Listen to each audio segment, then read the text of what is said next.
लेकिन पाकिस्तान का दुर्भाग्य, पाकिस्तान का दुर्भाग्य,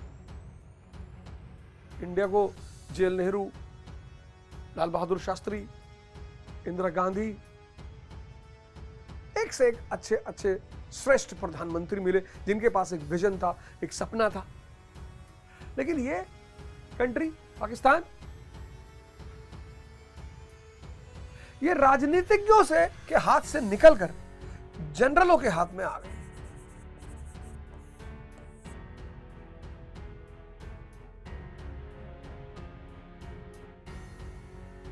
यह इस देश का सबसे पहला दुर्भाग्य था।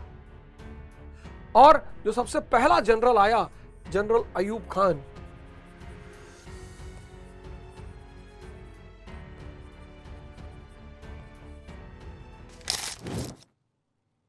अमेरिका पैदा हुआ, बड़ी चुनौतियां आई अमेरिका के सामने। कई बार लगा कि अमेरिका खत्म, भारत पैदा हुआ, कई बार चुनौतियां भारत के सामने आई, लगा भारत खत्म, लेकिन अमेरिका सुपर पावर बना और आज सुपर पावर की तरफ अग्रसर है भारत।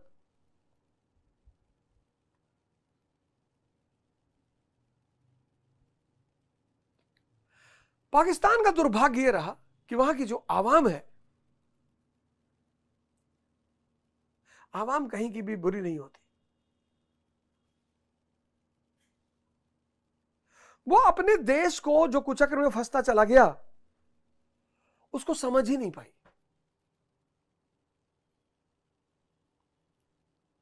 जनरल अयूब खान राजकीय पूंजीवाद की शुरुआत, कल समझाऊंगा इसको, राजकीय पूंजीवाद। फिर आया जनरल जियाउल हक। ओहो, जियाउल हक के बारे में तो कुछ कहना ही। जनरल जियाउल, इस आदमी ने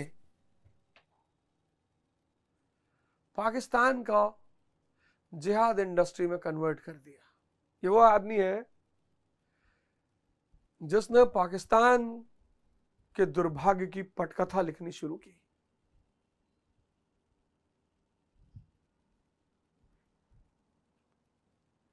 ऐसा नहीं इन्होंने गड़बड़ी नहीं की, कल पढ़ेंगे। स्टेट गाइडेड कैपिटलिज्म, राज्य संचालित पूंजीवाद, इनके जितने भाई भतीजे चाचा नाना साहब अमीर, कैपिटलिस्ट, इंडस्ट्रियलिस्ट।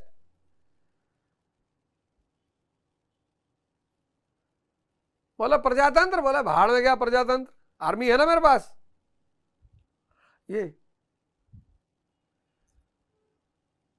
इस आदमी ने कोल्ड वॉर के दौरान पाकिस्तान को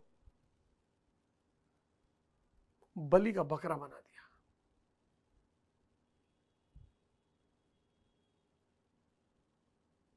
उसके बाद आए जनरल परवेज मुशर्रफ।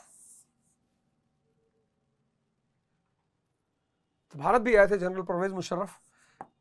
इनको एक चीज के लिए जाना जाता है, कम से कम सारे भारतीय इनको जानते हैं एक बात के लिए, जनरल परवेज मुशर्रफ। पश्चिम ने इनको पर दबाव डाला कि यार चारों तरफ दंगा चल रहा है, लड़ाई झगड़ा चल रहा है, तुम जरा भारत से दोस्ती करके रखो, भारत के साथ लड़ाई झगड़ा मत करना। तो इन्होंने एक नकाब पहना, मॉडरेट, लिबरल, डेवलपमेंट। पर इन्होंने काम कर दिया, डेमोक्रेसी को इतना चाकू मार दिया इन्होंने। लीगल फ्रेमवर्क ऑर्डर, यही वो व्यक्ति है जिसने पाकिस्तान में जमहूरियत का अंत कर दिया, डेमोक्रेसी। इन लोगों ने तो सिर्फ कब्जा किया, इस आदमी ने अंत ही कर दिया। जनरल फ्रेमवर्क ऑर्डर, सबकी चर्चा करेंगे। फिर आए परवेज कायानी, जनरल परवेज कायानी।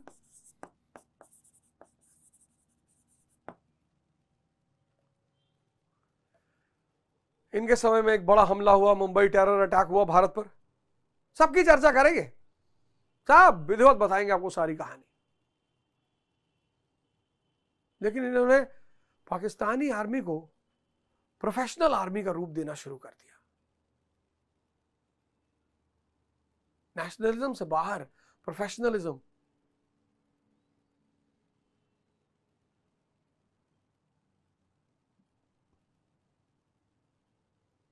फिर जनरल बाजवा,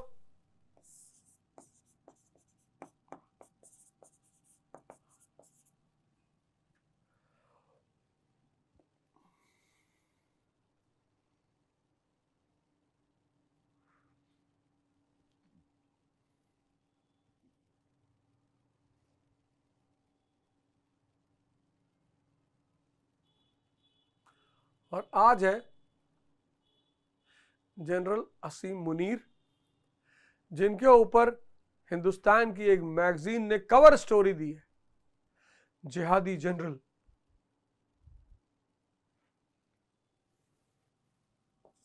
जनरल असीम मुनीर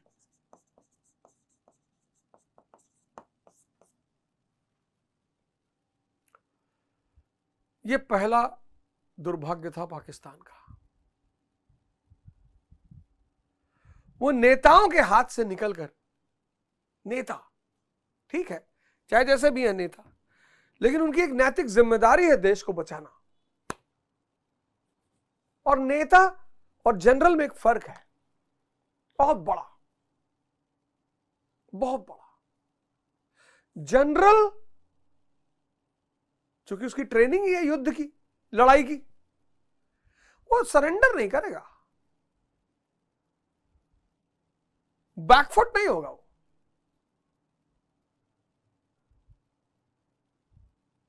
लेकिन नेता वो बैकफुट हो जाएगा, इस्तीफा दे देगा।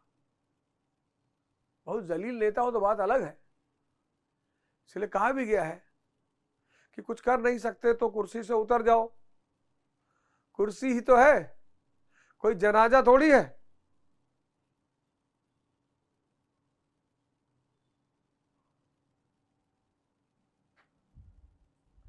और एक राष्ट्र को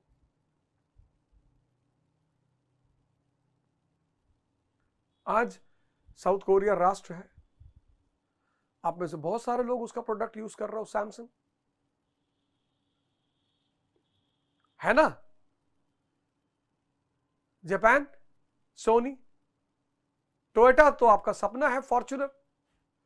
बहुत सारे लोग हाई क्रॉस लेके ही संतुष्ट है कि भैया फॉर्च्यूनर जैसी सुविधा है, हम तो अब आराम बहुत देते हैं, तो हम हाई क्रॉस ही ले लिए। नहीं, ऐसा नहीं है, उतना पैसा तुम नहीं इन्वेस्ट करना चाहते थे, 60 लाख रुपया। नहीं नहीं, ये बात नहीं है, सुविधा उतनी सुविधा इसमें भी है। अरे सुविधा थोड़ी देखी जाती है, जलवा देखा जाता है। भारत जलवों का देश है, यहां कौन सुविधा देखता है, ये जलवों का देश है, जलवों का।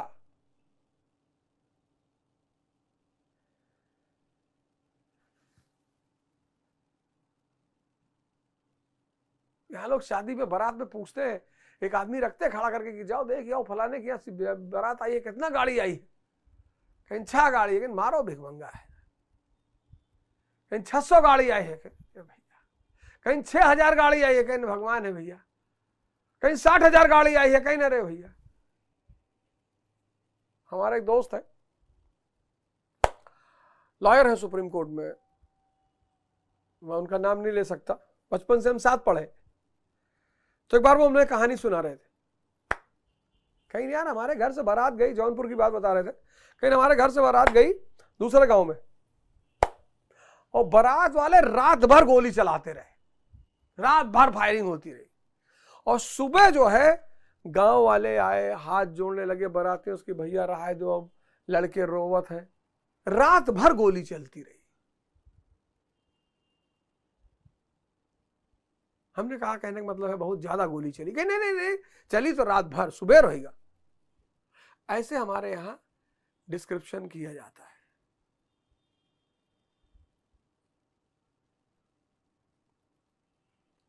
और इन सब लोगों ने मिलकर जनता की आवाज सुनी ही नहीं गई। आज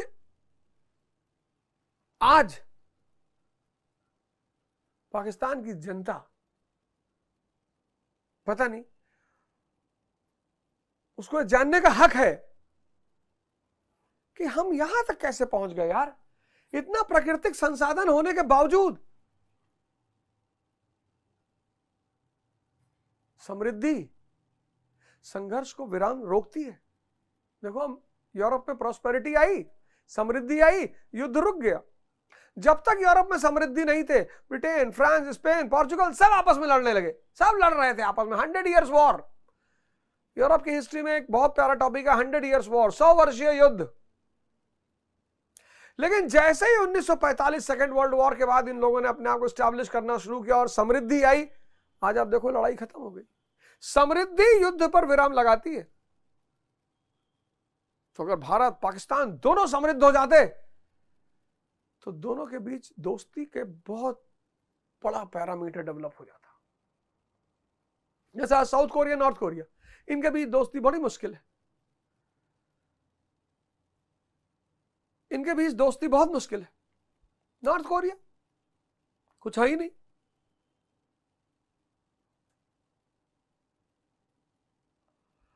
इस पूरी कहानी को मैं कल से आपको एक्सप्लेन करूंगा,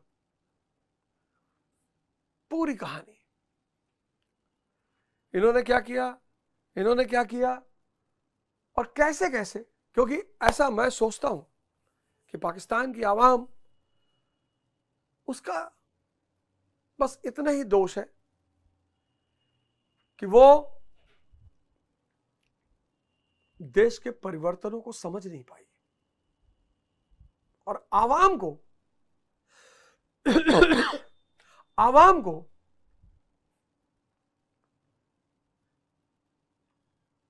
बलिदान देना पड़ता है।